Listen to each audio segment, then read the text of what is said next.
psicofeira. Se você não sabe o que é isso, é vídeo toda sexta-feira aqui no canal voltado para a área da psicologia.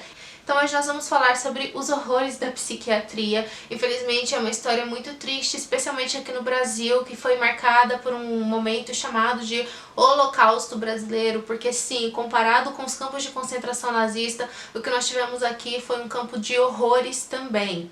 Antes de falar então sobre o Holocausto Brasileiro, esse momento terrível na nossa história, uma mancha na história brasileira, vamos falar um pouquinho sobre a história da psiquiatria, que eu acho que é extremamente importante para a gente entender um pouco sobre esse momento que aconteceu antes da Revolução Psiquiátrica. Antes de começar o vídeo, eu vou pedir para você se inscrever no canal se você não é inscrito. Vídeos de psicologia, da área de psicologia, tem aqui no canal toda sexta-feira, tá bom? Então, os primeiros registros de cirurgia no cérebro se dão no Egito e também em referências bíblicas em Samuel I, quando Saul pediu para Davi, seu sucessor, que tocasse harpa para espantar o espírito maligno que possuía ele. Hipócrates, que é considerado o pai da medicina, acreditava que a epilepsia era um mal do cérebro e que a maioria das doenças se transformavam em transtorno de humor. E a filosofia grega também estudou muito sobre a psique humana, sendo que Platão foi considerado o pai da psicologia.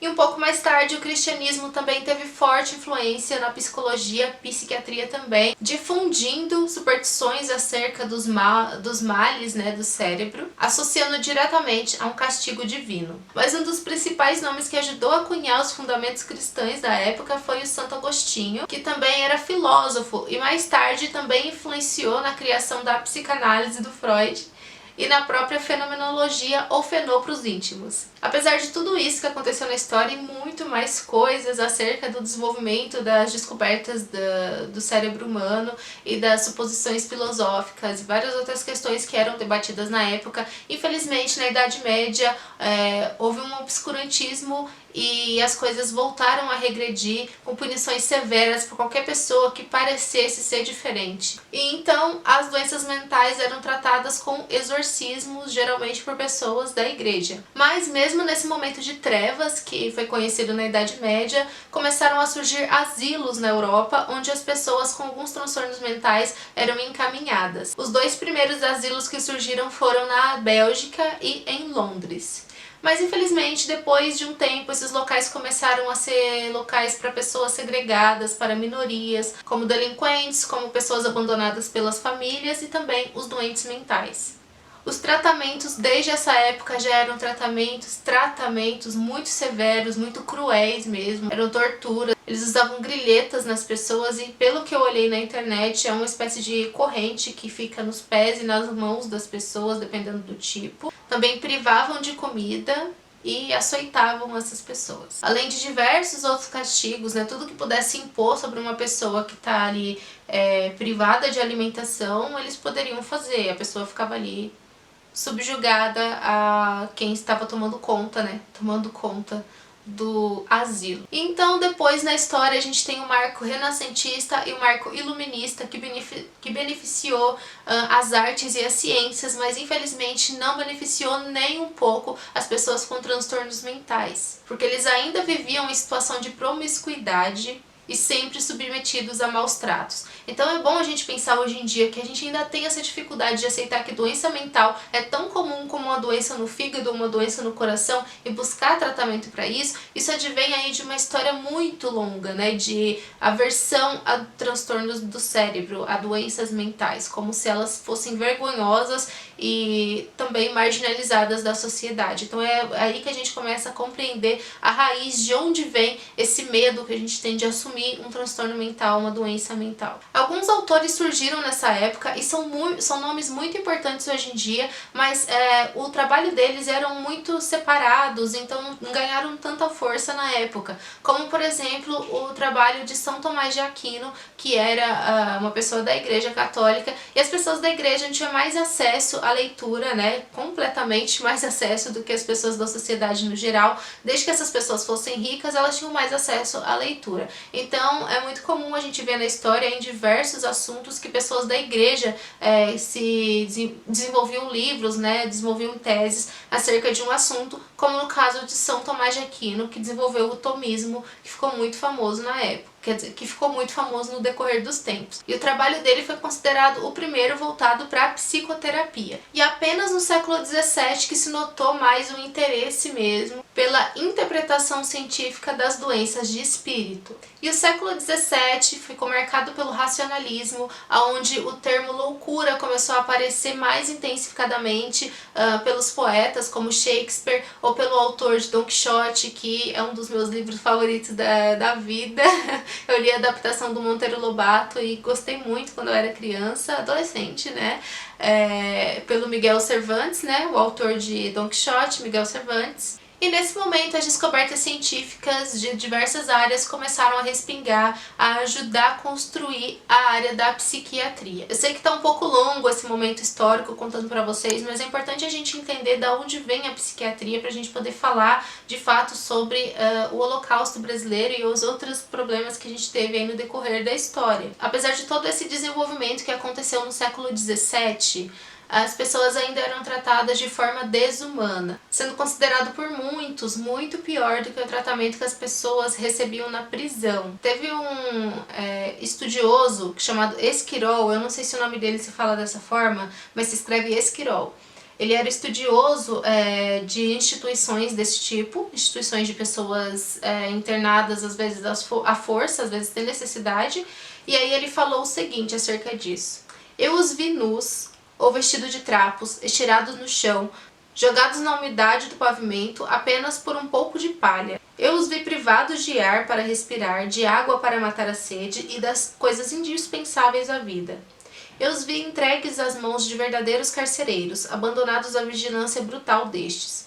Eu os vi em ambientes estreitos, sujos, com falta de ar, de luz, acorrentados em lugares nos quais eu hesitaria até em guardar bestas ferozes, que os governos por luxo e em grandes despesas mantêm nas capitais. Na Revolução Francesa, as coisas finalmente começaram a mudar quando o diretor de um manicômio conseguiu autorização para libertar pessoas que estavam presas há mais de 30 anos. Eu esqueci o nome dele, mas eu vou deixar escrito aqui para vocês. Ele escreveu um tratado e esse tratado é considerado o pai da revolução, da primeira revolução da psiquiatria moderna, incluindo conceitos de moral e liberdade. Esse foi um momento extremamente importante porque vários autores que vieram após ele vieram a contribuir para a história da psiquiatria moderna. Inclusive se desenvolveu duas escolas depois disso, a escola alemã e a escola francesa de psiquiatria. E essas escolas influenciaram diretamente o trabalho de pessoas que vocês com certeza conhecem pelo sobrenome, como Sigmund Freud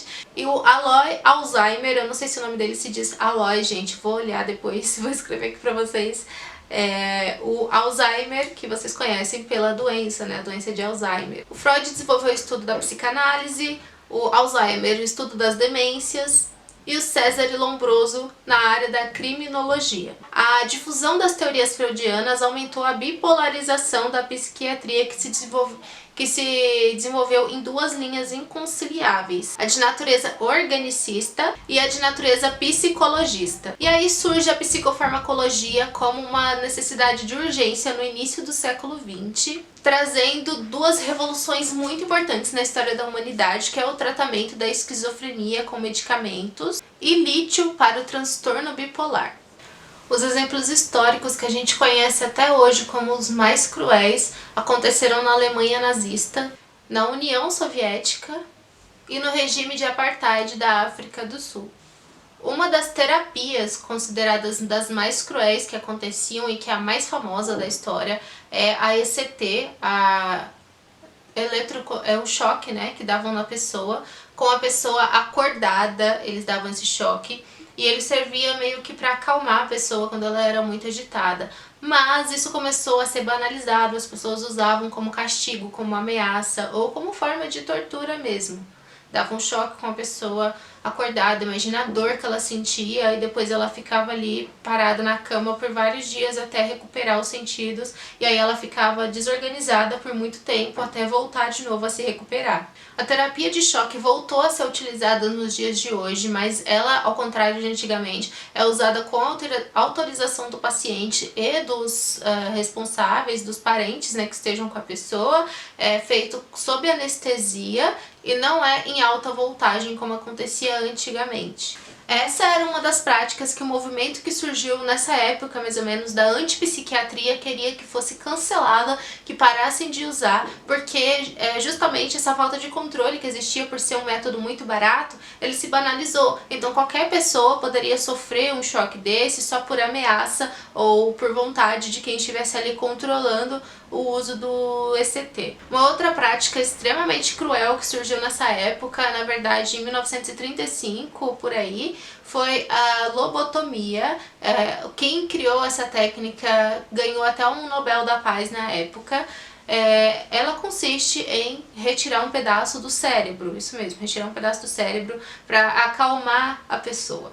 Isso acontecia em pessoas doentes mentais e em qualquer outro tipo de pessoa, por exemplo, criança mal comportada, gente. Isso também, eles faziam esse tipo de coisa. E o pior de tudo é que em dado momento eles pararam de fazer de forma tradicional, que era com um furo na cabeça, e começaram a fazer através do olho com a pessoa acordada, porque era um método muito rápido, tipo 10 minutos. Eles só enfiavam um negócio atrás do olho e arrancavam um pedaço do cérebro sem nenhuma precisão, e pronto, a pessoa já estava lobotomizada e ela perdia às vezes a fala, às vezes perdia a capacidade de andar, e ela ficava vegetando, acordada, né, vegetando. Eles também prendiam as pessoas nas camas como castigo, pelas mãos e pelos pés, impedindo a pessoa de fazer qualquer tipo de movimento, em jaulas com superlotação de pessoas, agressões físicas, faziam experimentos humanos de qualquer tipo que vocês podem imaginar, não havia inspeção sanitária, além das pessoas que ficavam ali vigiando, cuidando deles, que eram os protetores, que deixavam eles nus às vezes, até sem alimentos e nus. E no Brasil, antes da reforma psiquiátrica de 1970, aconteceram diversos horrores tão parecidos ou até piores nos manicômios. Existiram alguns hospitais colônia no sul do Brasil, em Santa Catarina, por exemplo, e o mais famoso, o caso mais famoso que a gente conhece, é o Hospital Colônia de Barbacena, que até hoje é considerada a cidade dos loucos por causa do Hospital Colônia que existia lá, que surgiu em 1903. As informações que eu peguei estão na Super Interessante, a revista da Abril, e eu vou deixar o link aqui na descrição. Os pacientes eram separados por sexo, e as semelhanças com um campo de concentração nazista levou a chamar esse período da história do Brasil de Holocausto Brasileiro. O que mais impacta nessa história é que 70% das pessoas internadas lá não tinham transtornos mentais, gente. Era qualquer tipo de pessoa que eles reuniam e não queriam na sociedade, jogava lá. E lá ficava até morrer. Eram gays, alcoólatras, militantes políticos, mães solteiras, mendigos, negros, pobres, índios e pessoas sem documentação.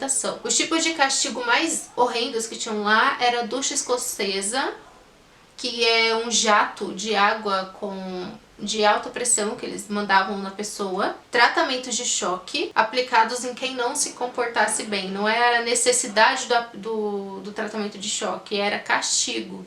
Estupros também eram recorrentes. O hospital poderia receber até 200 pessoas. Mas chegou a ter até 5.000. E por causa disso, dessa falta de estrutura para tanta gente, eles trocavam camas por capim. Faltava água encanada, e aí eles davam água de esgoto. Na verdade, as pessoas que estavam lá internadas tomavam água de esgoto, porque não tinha outra coisa para tomar. E em decorrência dessa falta de cuidados, às vezes não tinha nem alimentação, as pessoas morriam. E aí os funcionários davam os corpos para as faculdades de medicina para estudarem a anatomia do corpo. E quando não tinha essa demanda, os corpos eram dissolvidos em ácido.